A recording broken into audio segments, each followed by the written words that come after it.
After the flurry of central bank policy steps in early to mid-March, the past week has been somewhat less dramatic. To be sure, the US Federal Reserve still managed 6 policy press releases over the week, including a facility to provide an alternative to foreign central banks to dumping treasuries if they need access to US dollars. But the Fed's money printing program is really only just getting started. Balance sheet expansion of a staggering scale is underway. Ultimately, we expect the US dollar's loss of global growth leadership and the Fed's aggressive QE to undermine the US dollar. The extent of the damage to the US economy from COVID-19 is becoming clearer.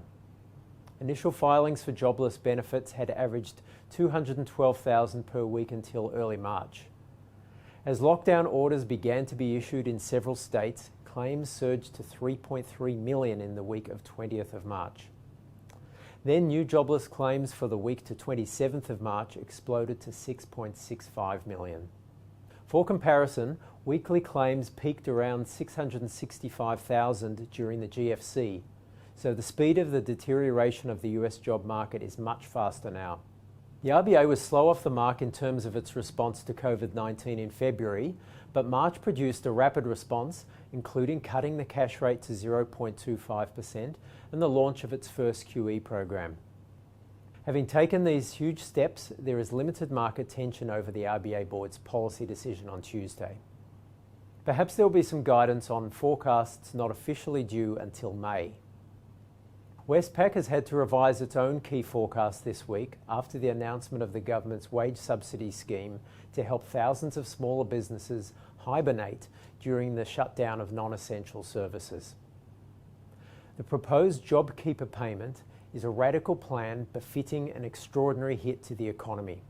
By paying businesses hammered by a collapse in revenues $1,500 per fortnight per employee for 6 months, the government should save a large number of jobs and limit the contraction in GDP.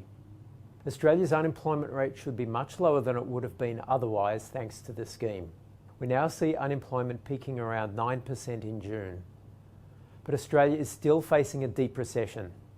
Westpac forecasts a small fall in Q1 GDP, but a brutal 8.5% slump in Q2 and only partial recovery over the second half of the year. And of course, the JobKeeper payment is very expensive, with the government estimating $130 billion of subsidies over 6 months. The much pledged return to budget surplus becomes a deficit of $100 billion in the year to June, blowing out to $210 billion in 2021. This equates to 10.5% of GDP, the largest deficit since World War II. The economic devastation in Australia from COVID-19 is clear from the shuttered shops, queues to apply for unemployment benefits, and near-empty public transport. But in terms of data on the virus impact on the economy, so far we have mostly seen consumer and business surveys rather than Bureau of Statistic reports.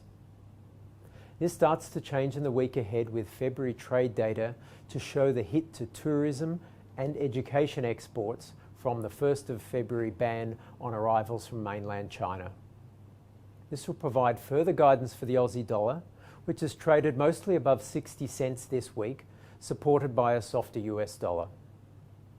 But with global investor sentiment still very fragile, we should not be surprised by renewed pressure on the Aussie dollar in coming days.